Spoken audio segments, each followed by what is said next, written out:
Engineering की पढ़ाई करके छुट्टियों में अपने गांव आया हुआ था।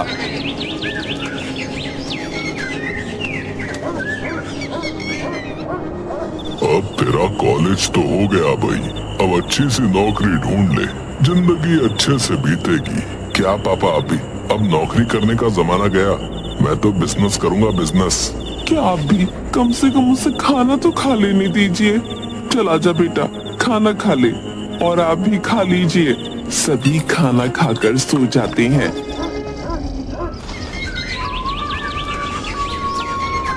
अगले दिन, अरे बेटा, तेरे कमरे में जो कबाड़ है वो इकट्ठा करके कबाड़ी वाले को दे देना। ठीक है।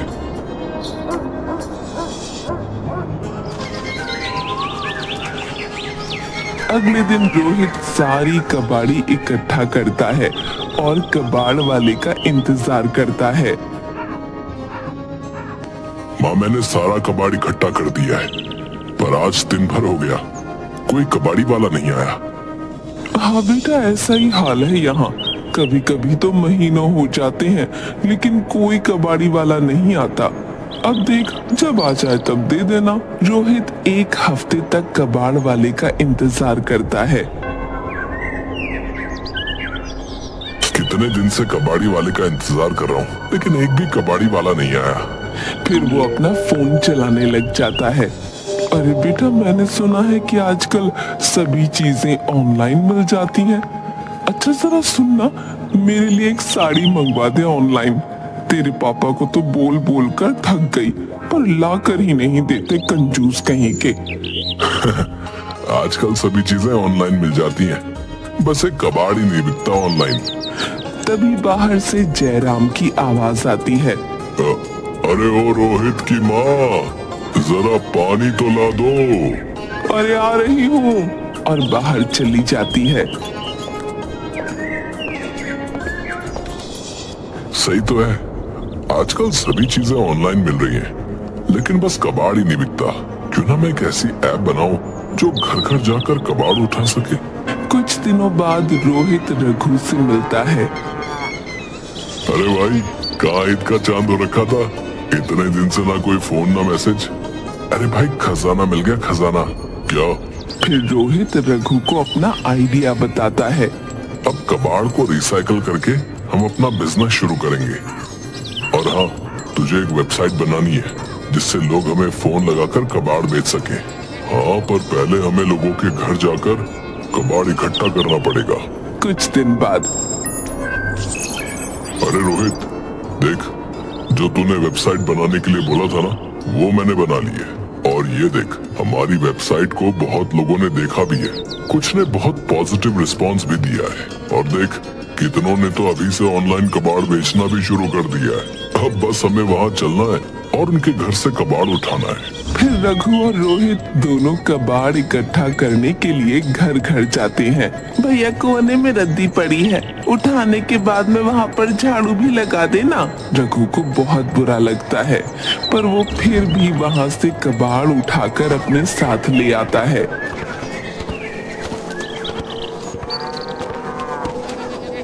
रोहित दूसरे घर जाकर, वैसे भाई, ये तो बहुत अच्छा किया आपने। अब मुझे कबाड़ी वाले का इंतजार नहीं करना पड़ेगा, ये सारा कबाड़ यहाँ से ले जाओ। रोहित कबाड़ उठाने लगता है और उसे कबाड़ में एक कंप्यूटर मिलता है। अरे भैया, ये कंप्यूटर ये भी कबाड़ में देना है क्या? हाँ, ले जाओ, ये अब किसी काम का नहीं है। बताओ कितने में लोगे? अरे वाह, 25,000 का कंप्यूटर कबाड़ में मिल रहा है, इसके तो मुझे पूरे पैसे मिल जाएंगे। भाई 5,000 में ले लूंगा। अरे वाह, इतना बेवकूफ कबाड़ी वाला तो मैंने आज तक नहीं देखा। इस कबाड़ कंप्यूटर के मुझे पूरे 5,000 दे रहा है। अरे हाँ हाँ भाई, ले जाओ ले जाओ। शाम को रघु और रोहित दोनों इकट्ठा होते हैं। भाई, आज तो बहुत सारा कबाड़ इकट्ठा हो गया, मुझे भी आज बहुत फायदा हो गया। 25,000 रुपए का कंप्यूटर सिर्फ 5,000 में मिल गया। वाह भाई, बहुत अच्छा किया। चल, अब चलकर किसी बड़े कबाड़ी वाले के पास चलकर इसे बेच देते हैं।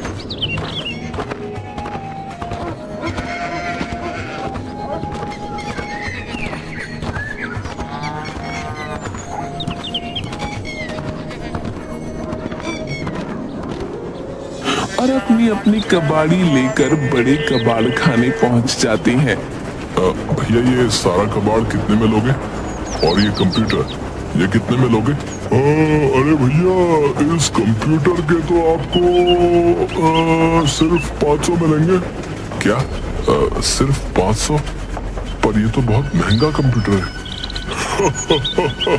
अरे भाई कबाड़ है तो कबाड़ के भाव में ही लूंगा ना, और वैसे भी इतने सालों से ये धंधा कर रहा हूँ, तो मुझसे बेहतर तो कबाड़ का भाव कोई जान ही नहीं सकता। मजबूर होकर रोहित और रघु को कंप्यूटर को 500 रुपए में ही बेचना पड़ता है। ठीक है भैया ले लो। फिर रघु और रोहित दोनों मिलकर वहाँ पर अच्छे से काम देख लेते हैं और फिर थोड़ी देर में बाहर आ जाते हैं। यार मैंने तो सोचा था कि ये काम बहुत आसान होगा, लेकिन ये तो इतना मुश्किल है। हाँ भाई अब कुछ अलग करना है तो मुश्किल तो होगी। हाँ और अब सोचा है तो करके भी दिखाएंगे।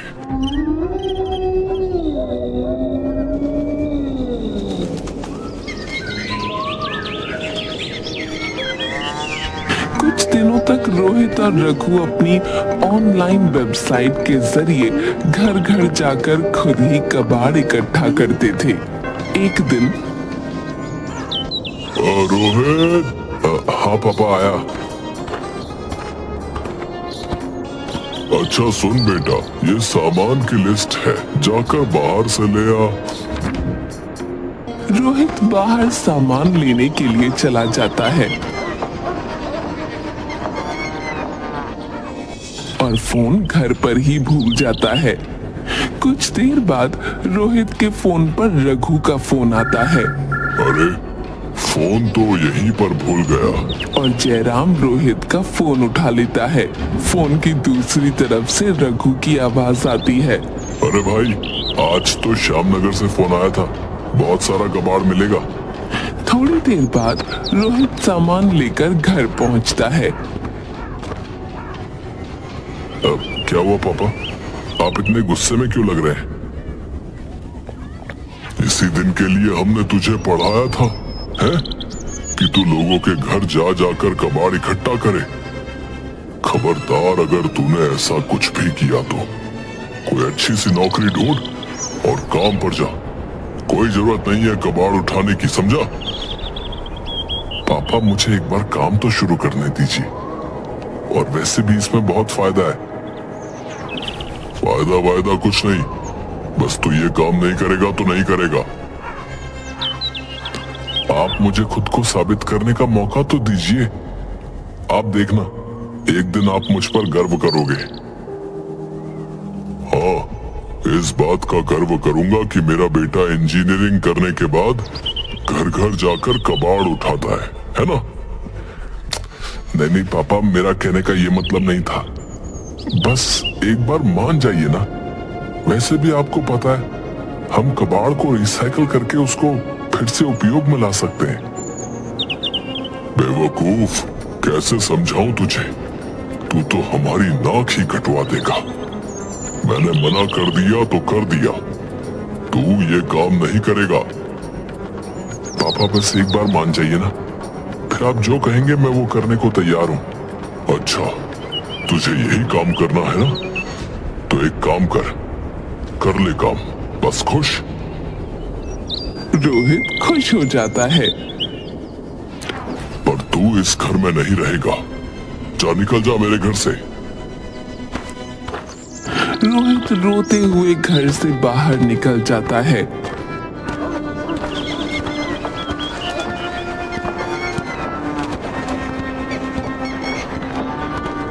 थोड़ी देर बाद रोहित रघु के पास जाता है। अरे भाई क्या हुआ, तू इतना उदास क्यों लग रहा है? रोहित रघु को सारी बातें बताता है। भाई एक काम कर, तू जा और जाकर अपने पापा से माफी मांग ले और छोड़ दे इस काम को। नहीं भाई, अब मैंने ठान लिया तो ठान लिया, और तू देखना एक दिन पापा मुझ पर गर्व करेंगे। रघु रोहित के कंधे पर हाथ रखता है और दोनों अपने काम पर निकल जाते हैं।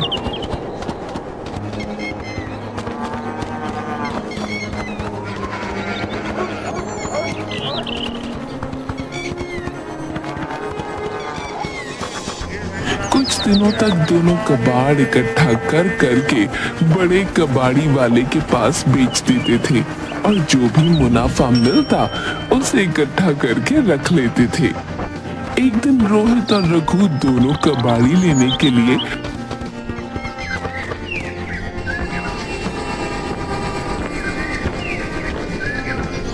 एक घर में जाते हैं। रघु फोन में एड्रेस देखकर घर की डोरबेल बजाता है।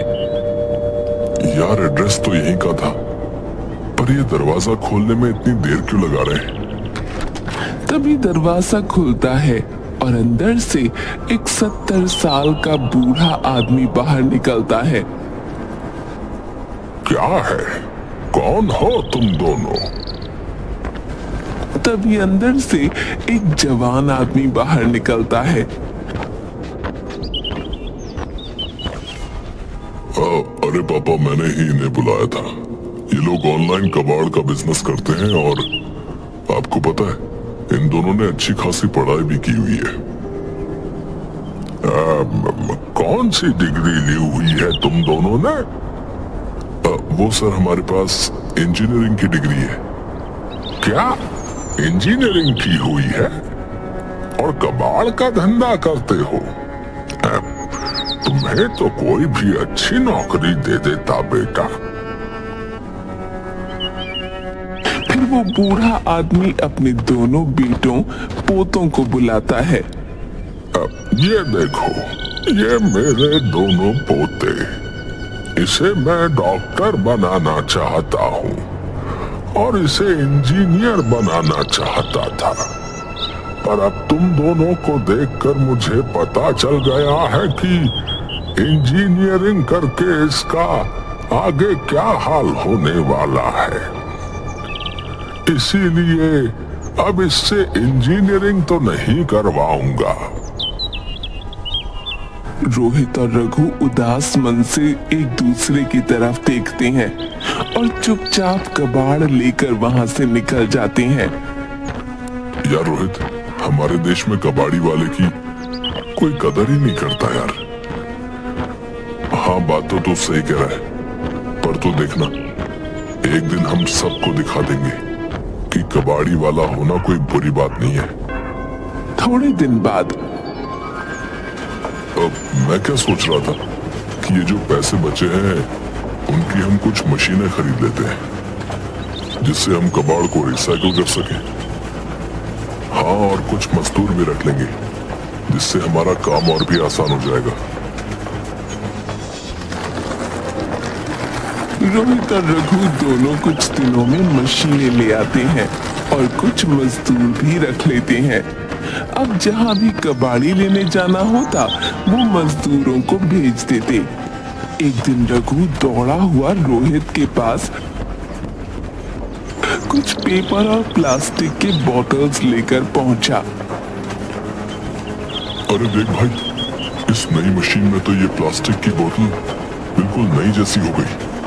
और देखिए पेपर, ये पेपर भी पुराने पेपर से मिलकर बनाए हैं। इसी तरह से हम अलग अलग पेपर्स को अलग अलग तरह से रिसाइकिल कर सकते हैं। अरे वाह, मतलब इससे तो हम फिर से किसी नए दुकानदार के पास बेच सकते हैं। हाँ हाँ भाई, बिल्कुल।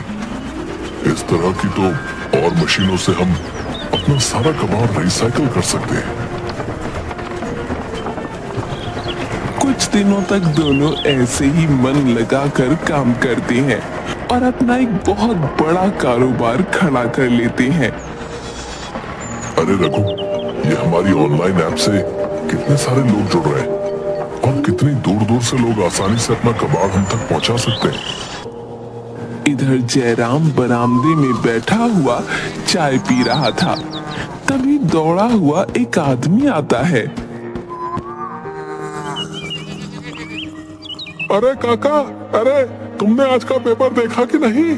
अरे इसमें अपने रोहित भैया का फोटो छपा है। क्या? रोहित का फोटो? हाँ काका, देखो उन्होंने अपने ऑनलाइन कबाड़ के बिजनेस को कितना बड़ा कर लिया। और तो और दूर दूर से उन्हें कबाड़ भी मिलता है और वो उस कबाड़ को रिसाइकल करके किसी बड़ी फैक्ट्री में भी बेचते हैं। क्या? सच में? हाँ काका, यकीन ना हो तो खुद ही देख लो।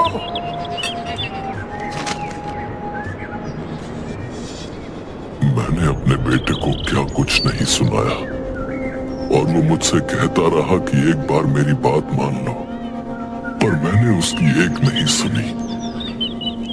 अब वो मुझे कहाँ मिलेगा?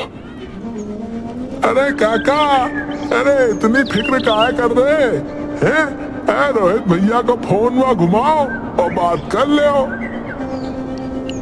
फिर जयराम कांपते हुए हाथों से फोन लगाता है। दूसरी तरफ, हेलो, रोहित कबाड़ी वाला स्पीकिंग। अब यहाँ पर भी एक बहुत बड़ा कबाड़ है। क्या आप उसे अपने साथ नहीं लेकर जा सकते? रोहित अपने पापा की आवाज पहचान जाता है। पापा?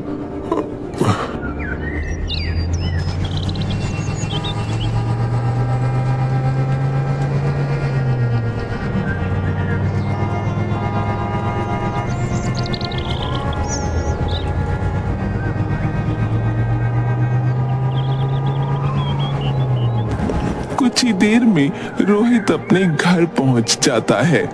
जयराम खड़ा होकर रोहित को गले से लगा लेता है। बाप की बात का इतना बुरा लग गया कि इतने समय से घर ही नहीं आया। नहीं पापा, आपकी बात का कैसे बुरा मान सकता हूँ? आप ही की वजह से मैं आज यहाँ तक पहुँच पाया हूँ। बस ये सोचकर नहीं आया कि जब तक अपने पैर पर खड़ा ना हो जाऊं तब तक आपको शक्ल भी नहीं दिखाऊंगा।